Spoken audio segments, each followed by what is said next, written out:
விளக்கெண்ணெய் தேய்ச்சிட்டு சில் வாட்டர்ல குடிச்சிங்கனாலோ இல்ல அதோட சேர்த்து இளநீ குடிச்சிங்களாவோ ஜன்னி வந்துடும் அப்படிங்கறத அந்த படத்துல சொல்லியிருக்க மெசேஜ்.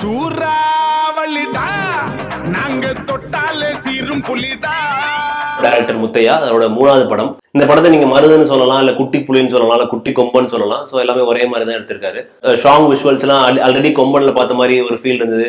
விஷாலோட இன்ட்ரோடக்ஷன் சாங் வந்து குட்டி புலியில சசிகுமாரை பார்த்த மாதிரியே இருந்தது. ஸோ அதெல்லாம் கொஞ்சம் மாத்திருக்கலாம், இதெல்லாம் கொஞ்சம் சேஞ்ச் பண்ணிக்கலாம் அப்படிங்கிற ஒரு ஃபீல் இருந்தது. இந்த படத்தோட சினிமாட்டோகிராஃபர் வேல்ராஜ் கதைக்கு ஏற்ற மாதிரி ஒரு சிட்டி பேஸ்டா இல்லாம ஒரு ரூரல் பேஸ்ட்ல மக்கள் எப்படி வாழ்றாங்க அதெல்லாம் ரொம்ப நீட்டா அழகா கேப்சர் பண்ணியிருந்தாரு. மியூசிக் டைரக்டர் இமான் சாங்ஸ்ல அந்த அளவுக்கு சோர் பண்ணலாம் கூட பிஜிஎம்ல தெரிக்க விட்டுருந்தாரு. அனலரசு அவர் கண்டிப்பா சொல்லி ஆகணும். படத்தோட மிகப்பெரிய பிளஸ் ஃபைட் சீக்வன்ஸ் எல்லாம் பின்னி பல்ல எடுத்திருந்தாரு. காட்டுல நடக்கிற ஃபைட்டு, இவருக்கும் வில்லனான ஆர்கே சுரேஷ் நடிக்கிற ஃபைட்லாம் ரொம்ப பக்கவா இருந்தது.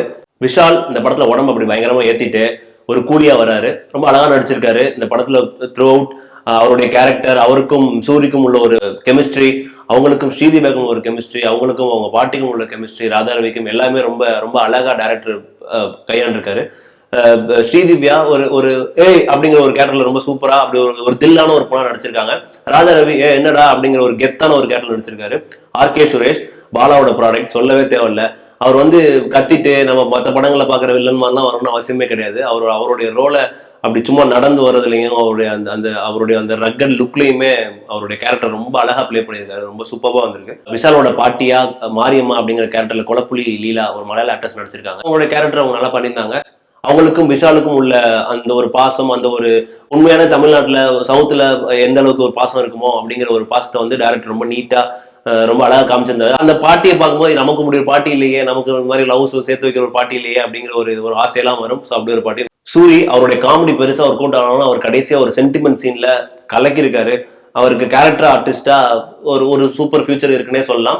டைரக்டரோட பிளஸ் ஆன நீங்க கொம்பன்லையும் இல்ல குட்டி புலியில ஃபர்ஸ்ட் நடந்த சீனுக்கும் அடுத்த சீனுக்கும் ஒரு ட்விஸ்ட் மாதிரி வச்சு அதை லிங்க் பண்ணிருப்பாரு.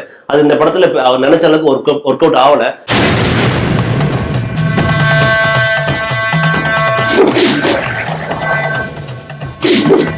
படத்தோட பாசிட்டிவ்னு பாத்தீங்கன்னா காஸ்டிங், ஸ்டண்ட், பிஜிஎம் இது 3 தாங்க. நெகட்டிவ்னு பாத்தீங்கன்னா ரொமான்ஸ் சீன்ஸ், அவர் சொல்லணும்னு நினைக்கிற ட்விஸ்ட், பிளாஷ்பேக் இதெல்லாம் நெகட்டிவா இருந்தது. மற்றபடி விஷாலோட ஃபேன்ஸ் கண்டிப்பா போய் படத்தை தியேட்டர்ல பார்க்கலாங்க.